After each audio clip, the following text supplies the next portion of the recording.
एक बात जो निकल करके आ रही है कि वैक्सीन को लेकर के सवाल खड़ा हो गया। फिर वैक्सीन को लेकर के जिस तरह की बहस छिड़ गई है, और आज ही मैं किसी चैनल की खबर पढ़ रहा था कि कोई बेटी किसी कार्यक्रम में शामिल थी, हार्ट अटैक हुआ और जान चली गई। और वैक्सीन को लेकर के जिस तरीके से दुनिया के एक बहुत ताकतवर देश के कोर्ट ने जो अपनी बात रखी है और कही है, उससे बड़ा सवाल खड़ा होता है। इन बीजेपी वाले लोगों ने उसी तरह की वैक्सीन सब लोगों को लगवा दी,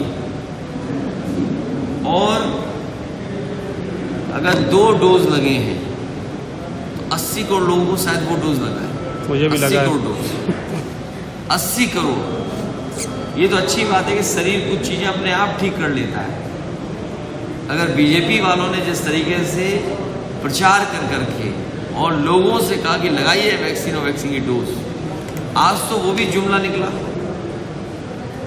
अगर वो कोर्ट का जो फैसला है और जो बात आ रही है सामने, कोई ये भी जानकारी दे रहा था कि जब भारत की जो वैक्सीन बनी थी, हम सवाल नहीं खड़ा कर रहे, ना प्रश्न लगा रहे, लेकिन जब वो तैयार हुई तो जो अप्रूवल वाले लोग थे, जिन्होंने अप्रूवल दिया था, उन लोगों ने भी वो वैक्सीन नहीं लगाई थी।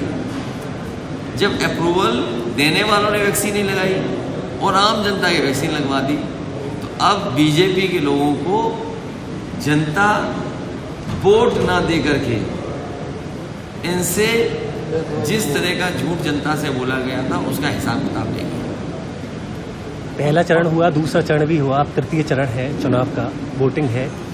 अभी तक पॉजिटिव दिखा विपक्ष को पूरा चुनाव, अब तृतीय चरण में कैसे देख रहे हैं? ये चुनाव जनता स्वयं लड़ रही है, और जब जनता चुनाव लड़ती है तो लोकतंत्र में बड़ा बड़ा परिवर्तन दिखाई देता है। और बीजेपी की जो साजिश है, बीजेपी के जो षड्यंत्र है और बीजेपी की जो अंदर से चाल होती है, वो जनता समझ गई है। और खासकर वो लोग समझ गए, बहुजन समाज के लोग, जिन्हें लगता है और जिन्हें पक्का ये हो गया है कि भारतीय जनता पार्टी की सरकार आ गई तो बाबा साहब भीमराव अम्बेडकर जी का दिया हुआ संविधान ही बदल देंगे। संविधान अगर बदल गया तो ना हमें हक मिलेगा, ना हमें अधिकार मिलेंगे, ना हमारा मान सम्मान होगा।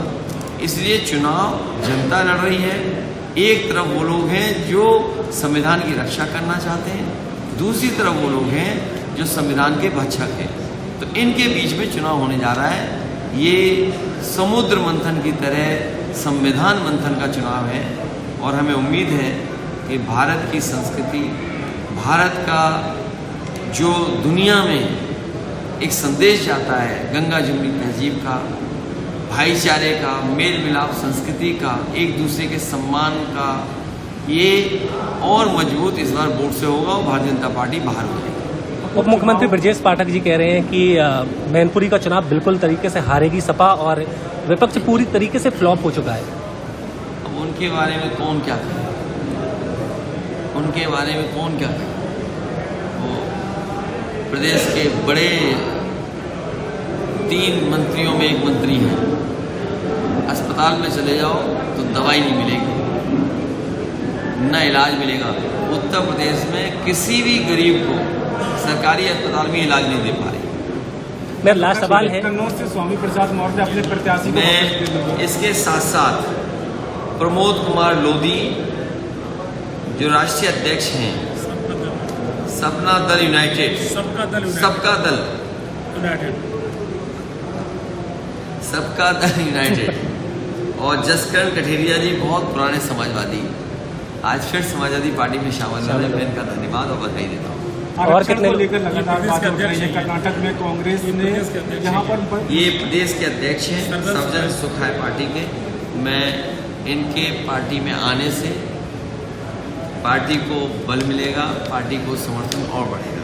अभी न केवल इनके समाज का बल्कि इनके सहयोगी साथी बड़ी संख्या में जो लोग हैं। अमित शाह इटावा आए थे, उनका कहना है कि यूपी में 2 शहजादे हैं जिनका खाता भी नहीं खुलने गया।